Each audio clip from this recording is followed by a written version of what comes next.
What is going on, guys? My name is Orokaboss. Welcome to today's video. Now today we are playing against dwarfs as Tomb Kings, and the dwarfs are leading none other by Ungrim Iron Fist himself, the Slayer King, and he is rocking Axe of Dago, Red Rune, Deadly Onslaught, Foe Seeker. Pretty much all his kit. Like, he's gonna be a super pain to deal with. And for the front line here, for the dwarf troops, we have dwarf warriors times 4, I believe, and then we'll have 1 unit of longbeards right behind them to provide that encouragement buff. And then we have the grumbling guards and slayers, and we do have 1 unit of giant slayers. Right now is on the duty of protecting these 2 cannon pieces, and we do have the gorgeous the Scolder Guard, regiments of renown and drakes. Now these guys are amazing. They are very good at basically everything. They have a ton of ammunition. They can dish out some major damage to anything pretty much. SEMs, flyers, and infantry. That's what they specialize in killing anyways. And then we have 2 rangers, and also to accompany Iron Fist we have 2 things, and both of them are rocking that Foe Seeker. There you go, and that's it. That's our dwarf army. Very solid, very melee, and also 2 cannon, and so like the regiments of renown Iron Drake units. So pretty much all rounded, very well thought out list. For me, I'm rocking a Skeleton and Tomb Guard 9 across the, like, all the way to the sunset, and look at those 2 big ass skulls on the mountain here. And we do have Tomb Guards and a lot of skeleton spears. And here we have Karens times 4, I believe, and we have 1 unit of actually 2 units of Tomb Princes. There you go. Both of them are naked. And then we'll have 1 unit of War Sphinx. War Sphinx are amazing. The big kitty in dwarf matchup, they can do a lot of damage. And also we have another big kitty.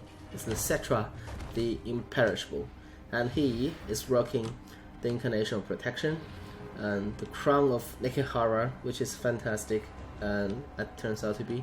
It buffs everybody. And also we have Unyielding Will, which also buffs everybody, which is also very great. And Restless Dead, and that's it. That's my army. And we're gonna see how this is gonna play out. So right from the get-go, you can see those cannons are the range of those cannons are here. So I just basically park all my troops just barely outside the cannons. Now in this battle, I had a goal in mind, because in the past I have a tendency to really impatient with my deployment. I just want to rush in and get to the front line, get to do my work. But it's not always a good idea. So in this game, I decided that I'm gonna take all the time I need to set up my skeletons and tomb guards. And now we have 2 very heavy hitter tomb guards at the very edge of both of my flank, and also both of them are rank 1. So they're gonna not only be the chaff, but also provide some DPS for my infantry department, because the rest of my front line are all chaffs, just basically skeleton warriors and the skeleton spears. Anyways, so I parked everything just outside the radius, and my opponent is actually I don't really necessarily agree with his really patient move here, because if you have an opponent who actively pushing into the rear, pushing into the flank, while I think I'm pushing in now. There you go. So you actually want to get some early shots by actively seeking for a target. But now I'm basically walking into the dwarf line now, so which is great. And my flank's gonna hit the 9 faster this time, and are gonna provide some juicy flanking maneuver, and same as these guys. So which is fantastic, and still a little bit more patient with my SEMs and my cannon, because I don't really want to just rush them in and just basically die off, but at the same time I want to get my infantry a little bit closer to the dwarf units, and which means they're gonna take some cannon bolts. But hey, now my opponent actually realized the real threat in my infantry line is the tomb guards, so cannons are shifting to my tomb guards. Now I see that cannons are targeting my high value troops and pushing in with cannons. All 4 of them are pushing in now, and also dwarfs are basically setting up defensive lines here and here to protecting the flank, because he noticed the threat here. And now I'm moving in with all my SEMs as well. The Tomb Princess and the 2 big kitties are moving in. There you go. The tomb guards are really suffered from 2 cannons, but cannons are coming in and they're gonna occupy these cannons quite well, which is nice. And we're gonna have a charge from the skeletons onto this blob here, which they're gonna die pretty soon in my opinion. But here, look at here, I'm gonna slow down things a little bit. All 3 of my cannons pretty much hit the line at the same time and occupying Skulder Guard and Regiments of Renown, cannons and cannons here, and also we have 1 spare unit of our cannons here to just basically looking to mark up these 2 rangers. So that's all the range troops dwarf player brought, and I'm just trying to buy more time for my SEMs and my infantry to hit the line. There you go. And these cannons unfortunately gonna die off pretty soon, but I think they did a good job at marking things up, which is nice. And here 2 units of skeletons and also my tomb guards are making a flanking maneuver here, and skeletons just pushed in time as all my SEMs and big kitties and tomb prince are charging in, and we have skeletons here about to catch up as well, and we have 2 units here about to flanking, and tomb prince already got his hand onto the rangers, which is fantastic. And big kitties here, I don't think it's a good target to fight that ongoing Iron Fist, so I think okay, one of the cannon unit already got wiped out completely, and the other tomb prince actually got his hand onto the Skulder Guard, which is fantastic matchup as well. I need to get the kitties out because this blob is very deadly. Consists of 2 things. Actually, one of the things right here. So it consists of 1 thing, Ungring, and Grumbling Guards, Giant Slayers, and Dwarf Forest and Nombius. So definitely don't want to stay here for prolonged engagement. And there were no range troops here, so there's no reason for me to basically fuse them very early. But hey, so far looking really good, and these spears are managed to get into the behind the dwarfs and about to basically surround them. And now look at the battlefield. We have a full surround situation going here, and these 2 things are basically trying to block up, but the thing is I'm just gonna send those skeletons to deal with the Skulder Guard to get rid of them completely. And my Tomb Prince is just doing work, like charging back and forth between the units, and my Tomb Guards now get their hands onto the Rangers, which is also fantastic. And big kitties are here fighting off these Slayers, but they are in trouble. And I also casted that extended version of Incarnation of Protection as well, and I also summoned a Ushakti unit here, trying to dive into the behind these units here. But the thing is, I really don't want to fight ongoing now. I really need to focus on killing everything else. So right now I'm gonna casting cinematic shots here, because we are done with the strategic part of the game. Now we just want to enjoy the cinematic part. and we just want to watch Cetra do work.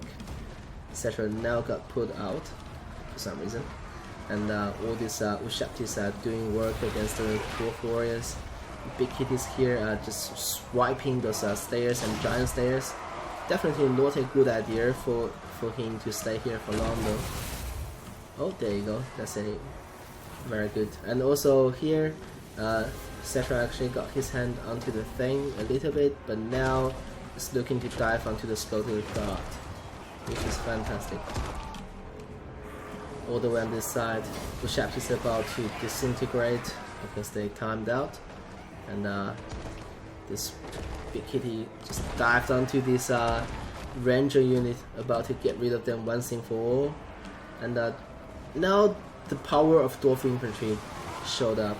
Pretty much all my skeletons just basically got grounded out by those sturdy like lombias and grumbling guns. And the on-grain here is just killing those skeletons like it's just cutting through paper, which is fantastic. And here Cetra is coming back in, looking to dive onto this blob once again, do some impact damage, and about to run away. And here the kitty is right here as well, doing work. I'm trying to get a cast onto those tomb prints.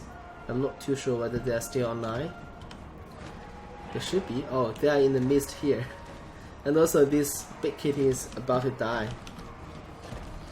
Oh, I think it's about to die. And this pretty much just basically got grounded out by those by the Dwarf infantry, which is a shame. But Cetra here is still rocking strong. Before it's gonna disintegrate, it still did a couple swipes, which is nice. There you go. Still gonna. Oh, now it's dead. Yep. One of the kitty is down just from the grounding. Wow, that's amazing, amazing stuff. Now Cetra is escorting something outside the map and getting chased by the Thing, because I think the Thing and the on-grain combo is super strong, and it actually dish out a lot of damage onto my Waspin, which is fantastic. And the Tomb Prince is right here, and they just basically still cycle charging and doing what they can. And right now it's just about time to...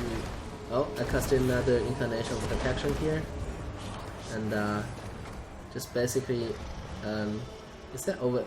No, that's not overcast. Alright, just trying to do some damage, because grinding down this dwarf blob is very, very hard. And especially, I think both my tomb guards are still online, but look at all my skeletons are pretty much gone now. Finally, I was managed to get rid of the grumbling guards, which is nice. And now I just need to focus on Psycho Charge with my Tomb Princess and my Cetra. But on-grain is just doing a lot of damage to them. Like on-grain is just doing damage like a boss. It's rocking with the Axe of Dago, you know, that Rat Ruin, and currently being popped already. That's a Foe Seeker. So yeah, I think they're just doing work. And also all these dwarf troops are rallying now, which is not so good for me as well. I'm just trying to cast this door here, because I don't want to... I think if I want, I can kill on-grain right here. Oh, on-grain actually did another hit onto Cetra. I think I was a little bit too, what's the word, indecisive here. I should have just let Cetra fight on-grain. But because I really don't think on-grain is gonna get that many shots in.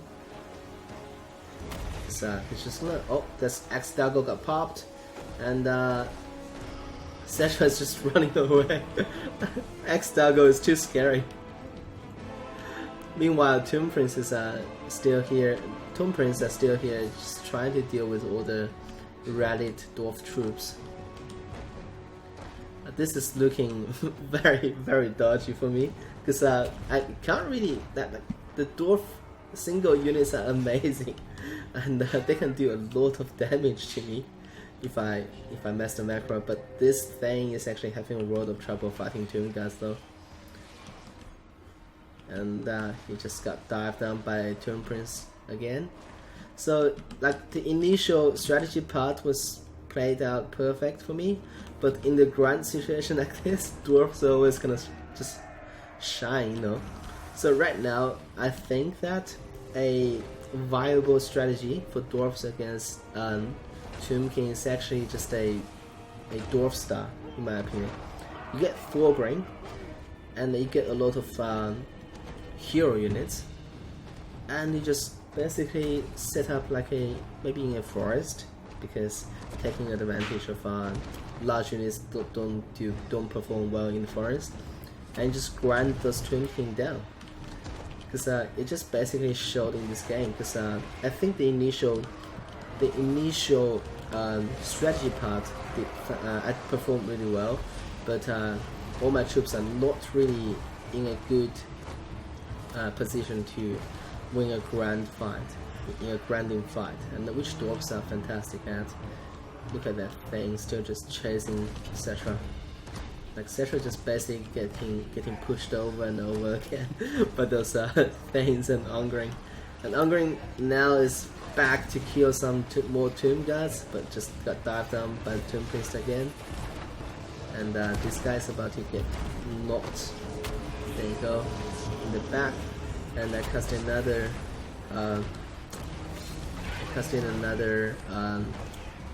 incarnation of protection here. One of the things got routed off, which is fantastic. I need to escort him outside the map, and I need to get Sasha back in. And Ongring is almost gonna die, but he popped the red rune. Because the thing about fighting Ongring is that when he's about to die, he's gonna be the most dangerous. Oh, Ongring finally got dropped, and that's it. That's the game. That was not easy by any means, but as we dive into the scorecard, you can see that clearly. The Tomb Prince performed really well. Both of them got like a lot of kills, combined almost 300 kills just for the Tomb Prince.